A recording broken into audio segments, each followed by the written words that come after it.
Ես ուզում եմ այո հիշեցնել, որ այդ նախագիծը երբ որ դրվեց կամ քննարկվում էր մամուլում եւ մեր որոշ ընդդիմադիր գործընկերներ, այդ թվում այսօր էլ ասիկ գալիսյան, որ սա չգիտեմ եկեղեցու դեմ այդ արշավի շրջանակումա, բայց ես ուրախությամբ տենց մի քիչ զարմացա, որ այդ թվում եկեղեցին ոչ միայն կողմ արտահայտվեց այս փոփոխությանը, այլև ընդհակառակը մի բան էլ ավելի խիստ բան է առաջարկում, ասում է լեսի քիչ է, մի բան էլ ընդհանրապես արգել է կոտարումը,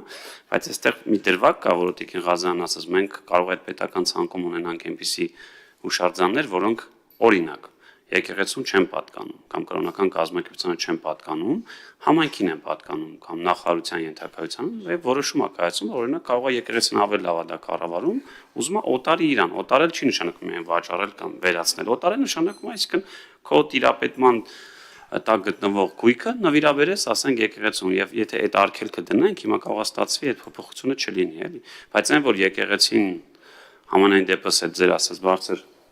հոգեվորականների շրջանակում դրական են արտահայտվել, ես ուրախ եմ, որտեվ հակառակն էր գնում մամուլում, որ Տիկին Ղազարյանը եւ ես բերել ենք նախագիծ, որ ուզում ենք եկեղեցու դեմ արշավը շարունակել, բայց սա փաստացի ասում եկեղեցի մի բան էլ ասում է քիչ է դրեք, մի հատ էլ ընդհանրապես այդ օտարումը արգելեք, այդ եկեք հասկանանք, ես խնդիր չեմ տեսնում, բայց նույնց եմ ասում, կարող է լինեն դեպքեր, որ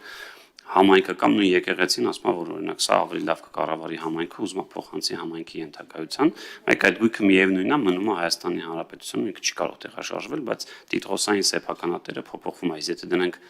օտարումը արգելվել է, որևէ այլ փոփոխություն չի կարող լինել, էլի։ Այդ թվում կներեք, շատ ժամանակ ենթակայության հարց է գալիս, որ օրինակ նույն կառավարությունը գիտեք վերջին տարիներին ինչքան էլ դուք ասեք արշավ,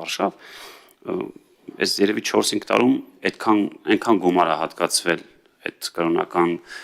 կառույցներին, պատմամշակութային հուշարձանների վերանորոգման, վերականգնման վրա, որ նախորդ 25, եթե ոչ 50 տարիներին չի հատկացվել։ Եթե ավելի շատ հետ գնանք, մի բանը սովետական տարիներին վերացվում էին, քանդվում էին։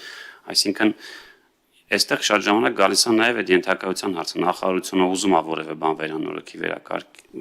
վերանորոգի, հա, կամ հիմնանորոգի, բայց քանի որ Իրանը չի, շատ ժամանակ այդ օրենքի խնդիրն է ունենում, այսինքն գումարի հատկացման։ Խնդրում եմ պահեք վերջում ելույթում էլի, որտեղ դա եմ ասում, կարող այլ կարծիք ասեն, որ ես է փոխեմ իմ կարծիքը, վերջում նոր